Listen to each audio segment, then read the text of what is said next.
Magandang araw mga koys! At for today's video ay walang iba kasi request ni Lola ang mag food trip ulit doon sa tubig. Anong tubig? Sa bukid! At naisipan nga nila mama yung kumain daw sa coconut shell. Coconut shell ba yan? Bastang tawag dyan sa amin ay bagol. At ang laman nga niyan ay ginawang kopras. Uulingin na nga sana yan ng lolo ko. Kaya nagkumuha na kami ng konti. Ang ginawa pala namin dun sa bagol ay pinakinis namin. At syempre, bago namin lagyan ng pagkain yung bagol, hinugasan muna namin para malinis ba? At baka sabihin nyo, ba't dyan kayo kumakain? Safe ba to? Malinis ba to? O may right made ba nito? Ang masasabi ko lang yes, it is safe.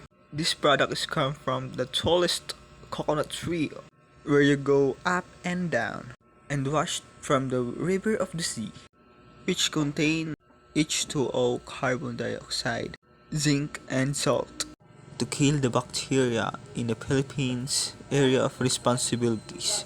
Oh, naniwala ka na sa English ko. Kung ang alcohol ay may 75%, ito naman ay may 100%. Mas malinis pa to sa mga pinggan na tinatago ng lola mo na ginagamit lang sa tuwing may mahalagang okasyon. Charot lang mga koys. At may nalaman nga ako at sabi ng lola ko nung kabataan pa daw nila uso daw noon yung mga gamit sa kusina ay gawa sa bagol katulad ng sandok at iba pa. At sa aming buong pamilya, sa father side ko at sa mother side, kami lang yung bukod tanging maiitim. At hindi namin yan kinakaya kung maiitim kami dahil may advantage yan, lalo na sa larong tago-taguan. Yan yung advantage namin nung mga bata pa kami.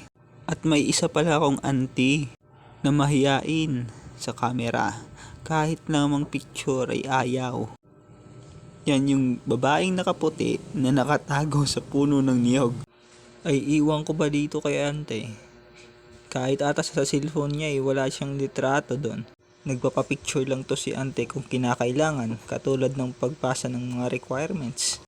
Ganun na talaga yung auntie ko, takot sa camera.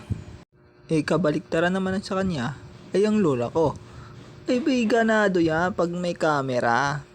Tignan nyo, tumayo na. Pasilip-silip pa yan. Siniguro kung talagang may video. Tamang sandok ng kanin at tamang sandok ng ulam. Sabay tingin-tingin.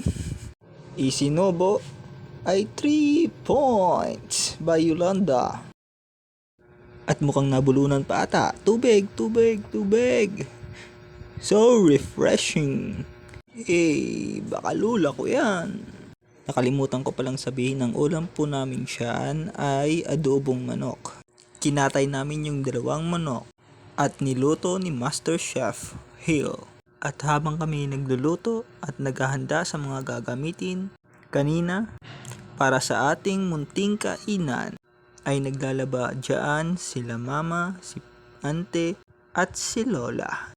At alam nyo ba kapag nagsasama-sama yan sila sa paglalaba, at kung di man ay kung ano-ano yung kanilang ginagawa, basta't nagsasama yan sila, at ang lagi nilang pinag-uusapan, at kung hindi man tungkol sa katatawanan, ay sila'y nagiging news anchor, tagahatid ng balita.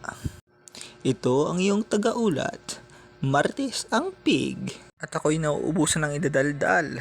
Ang hirap pala pag hindi ka sanay sa kadadaldal, tapos dadaldal ka ng dadaldal. Puro na lang daldal. Maglalagay na lang ako ng background music at kayo nang bahala kung dumugtong sa kadadaldal. Try nyo lang. Maestro, music please.